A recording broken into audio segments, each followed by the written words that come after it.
मैं आरपी सिंह मेरे channel RPS physics classes में आपका स्वागत करता हूं। आज का सेशन में मैं एक इंटरेस्टिंग टॉपिक लाया हूं और ये टॉपिक है हमारा 0/0 इक्वल टू क्या हो सकता है। ये आप देखें कि हमारे पास 0/0 है। अगर गणित का एक ऐसा सवाल है जिसकी 3 वैल्यू हो सकती है।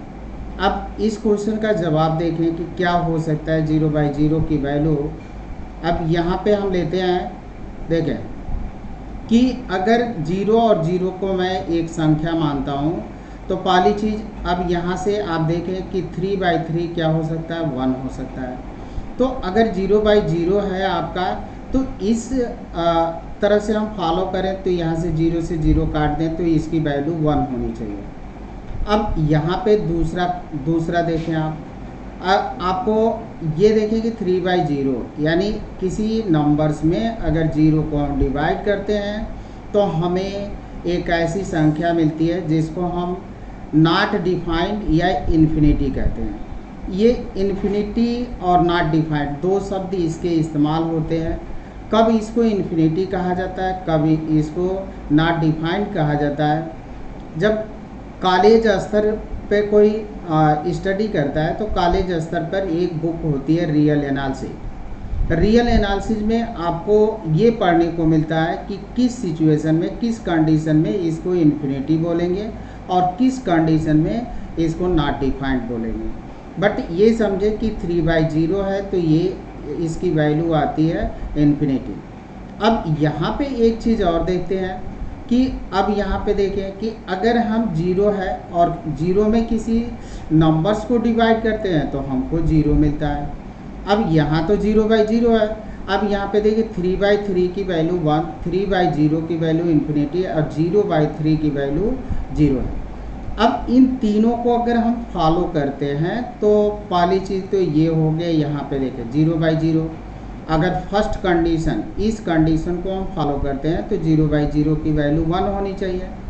अब अगर इस कंडीशन को हम फॉलो करते हैं तो 0/0 की वैल्यू इन्फिनिटी आनी चाहिए, क्योंकि 0 भी हमारा नंबर्स है और 0 में हम 0 को डिवाइड कर रहे हैं, यानी यहाँ पे एक नंबर्स है और नंबर्स में हम 0 को डिवाइड करते हैं तो हमको मिलता है इन्फिनिटी।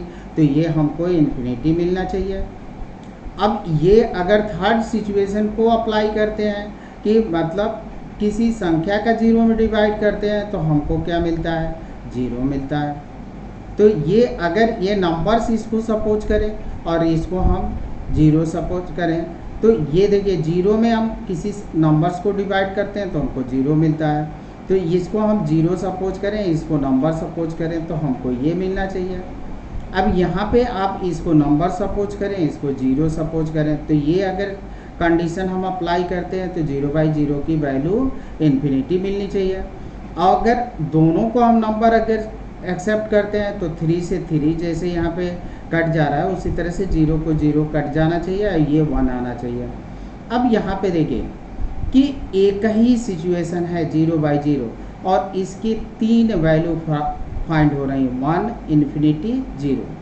अब ऐसे प्रश्न होते हैं कि एक भ्रामक रूप होता है, इसको हम बोलते हैं भ्रामक रूप और इनडिटर्मिनेंट फॉर्म। ऐसे फॉर्म हमारे कहलाते हैं इनडिटर्मिनेंट फॉर्म और निर्धारित रूप, इसको हम भ्रामक रूप भी कहते हैं।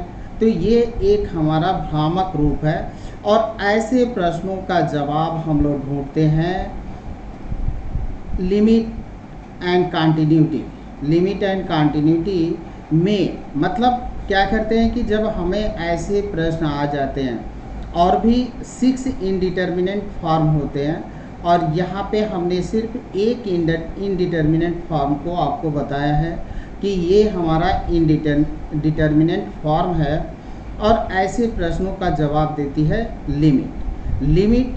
और लिमिट क्या करता है कि लिमिट से हमको ऐसे प्रश्नों को हल करने का एक रास्ता देती है, तरीका देती है।